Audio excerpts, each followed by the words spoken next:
Hey everybody, it is Thursday afternoon, about 12:30, and I have a little bit of time and thought that I would jump into some of the questions that have been asked that don't have a tight theme and don't seem like they'll take a long time to answer. So I'm just going to go through a few of these now in no particular order.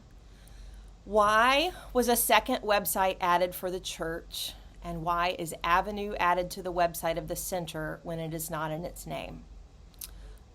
We switched to Squarespace for our hosting, and in the process bought a bunch of domain names, partly to bridge the connection between the church and the center so that there would be stcharlesave.church, stcharlesave.center. We actually do own a stcharles.center, but we couldn't get stcharles.church. So that is why Avenue's in the second, though it's not formally in the title. And you can still use scabc.org and get there too. It's really hard to say over the phone. scabc.org. We have a really hard time communicating that. So stcharlesave.church just kind of lands better. Would highlights from the training be helpful in the congregation understanding of our responsibility in the capital campaign? I assume this is referring to the training that Becky Merriweather and Caitlin Schroyer-Ladera and I attended in November of 2019. Definitely there are parts of that will be helpful. I have a meeting next week with Partners for Sacred Places who's doing our capital campaign, and we will begin framing all of that out. So I will have more to share from them about which highlights would be helpful, which brings us into the next question pretty nicely there.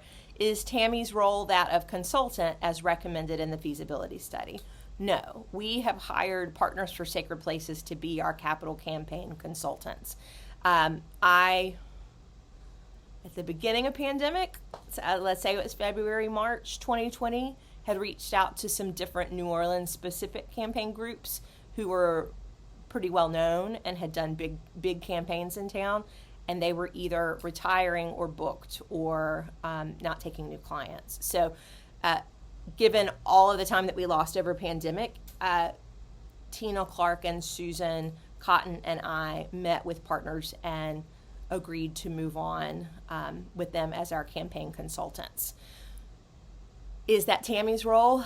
We're actually figuring out Tammy's role right now. Tammy has been very, very sick for about a month and is on temporary leave. So presently, we had hired her to do the coordination of the campaign, which is estimated to be 10 hours a week, but it looks like that may be transitioning in office right now.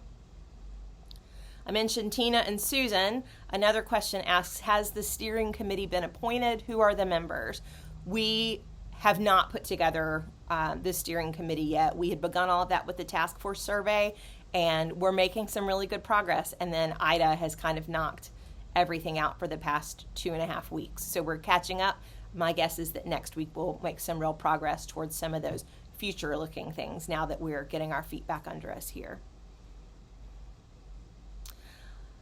This last one's a long question, but I think I can hit it in about a minute, and that's why I'm aiming for 5 minutes here. Will climate change, hurricanes, flood risk be taken into account in the planning of the renovations to the building? In the discussion of sealing the envelope of the building, what consideration will be made to ways of preventing intrusion of rainwater from the ground up so that we have had with increasing frequency in recent years? Windows, roof, etc. have been mentioned, but I don't remember hearing anything about preventing rising water from entry into the building. I plan to do, at the very least, a Zoom meeting congregation-wise with Robbie Cangelosi and the two principals from Cypress who will be doing the work on the building to talk about what envelope includes. No, envelope does not include any kind of re-landscaping, dreaming up more sustainable groundscapes around the church that are taking water down instead of letting it flood up. And there are no plans at this time to change any of the entrances off of the ground. So if that is something that the congregation feels strongly about adding, we're beginning to scope out a phase 2. Phase 1 is purely envelope, as you mentioned, and phase 2 will start moving us into plaster repair and hopefully some electrical upgrades, meaning HVAC and whatnot.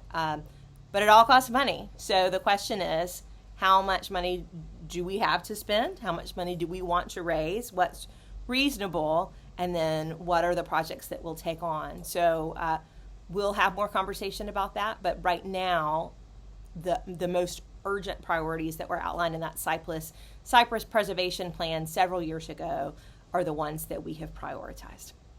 Okay, I think that's it for now. I'm going to jump to another question in a separate video. So look for one more. Take care. Bye-bye.